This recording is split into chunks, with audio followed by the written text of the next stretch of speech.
Binunot na namin lahat ng puno ng talong. Madalas kasi ang pag-ulan, natutubig, mamatay din.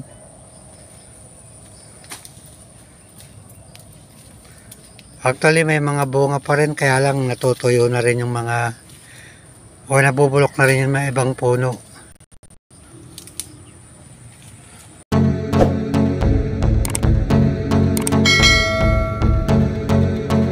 Welcome to my vlog.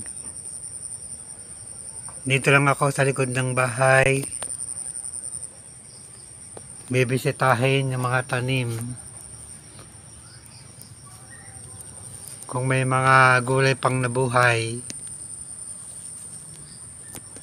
sa panahon ng kasagsagan ng malalakas na ulan.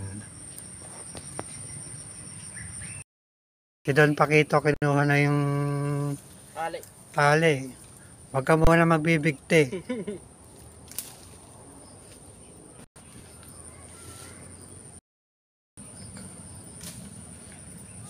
Matatapos ng bunutin yung mga tanim na talong.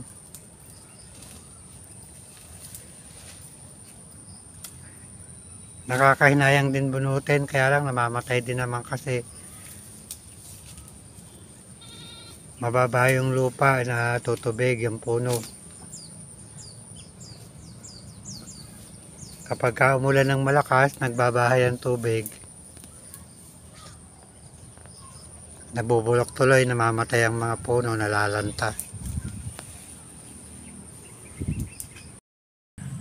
Natapos na rin bunutin yung mga tanim na talong.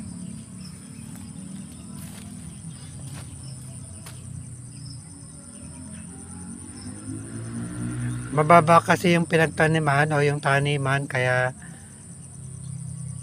namamatay dahil nababahayan ng tubig. Naglalagay ng mga bagong tanim na saging dito sa pinagtaniman ng talong dahil masyado nang marami yung mga sawi ng saging.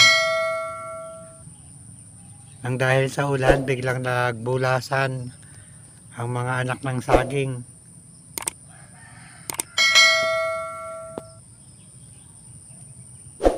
Kaya dito na lang magtatanim, magdadagdag ng mga puno.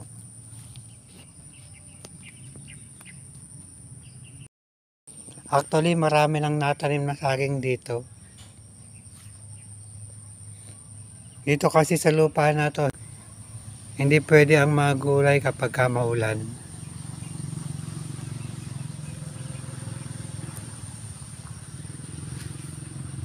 Kaya saging ang nilagay. Kapag medyo hindi na maulan, pwede lang taniman ng gulay sa mga pagitan.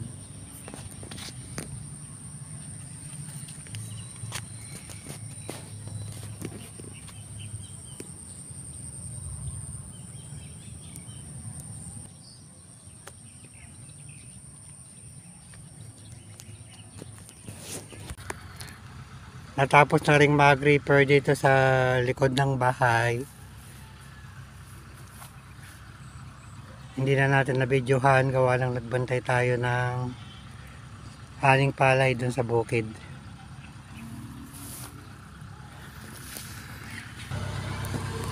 Tapos na silang mag-repair dito sa likod ng bahay. Ito yung inani.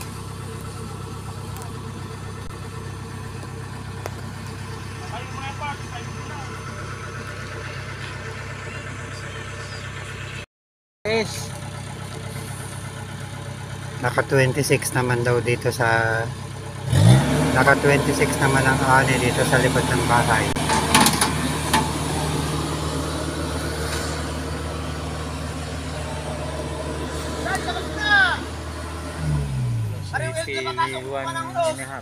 Dito ka muna lang.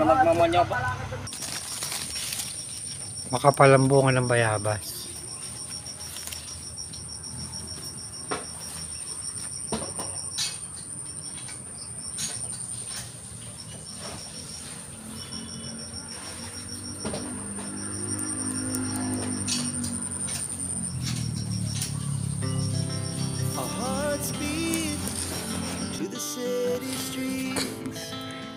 Nabatay na lahat ng mga tanim na gulay. Pero marami pa naman na pagkukuhanan ng mga ulam. Ituloy lang din naman ang puso ng saging. Ito, ulam na rin to.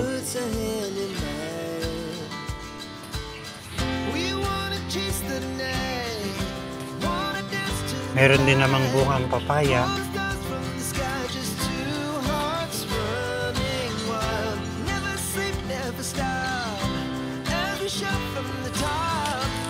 Nagsisimula pa lang mamunga yung papaya.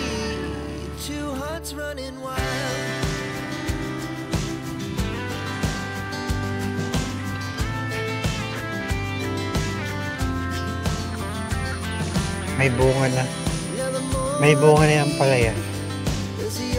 Tumubo lang ito dito sa may tabi ng dirty kitchen o kalanan namin. Kuha na ng talbos, palagay sa munggo. Ito lang ang advantage kapag nasa probinsya ka. Maraming dahon na pwedeng nguyain. Lalo na kung panahon ng tag-ulan.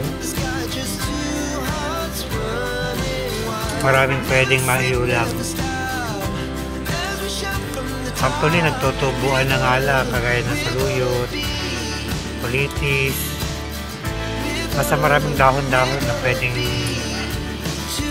isama sa ulam at pwedeng gulayin, pwedeng magulam.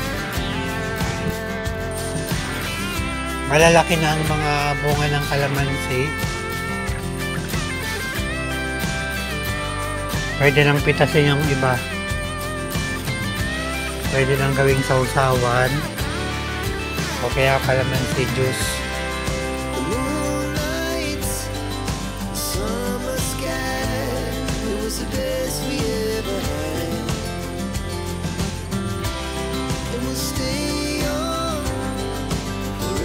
Madami ding bunga ang tanim naming dayak.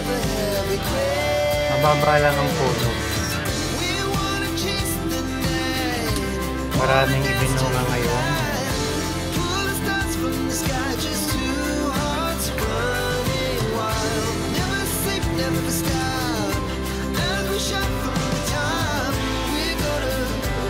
Mga maliliit pa nga lang.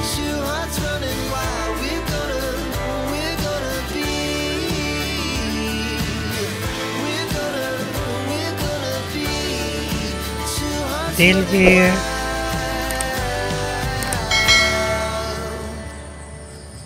Thanks for watching.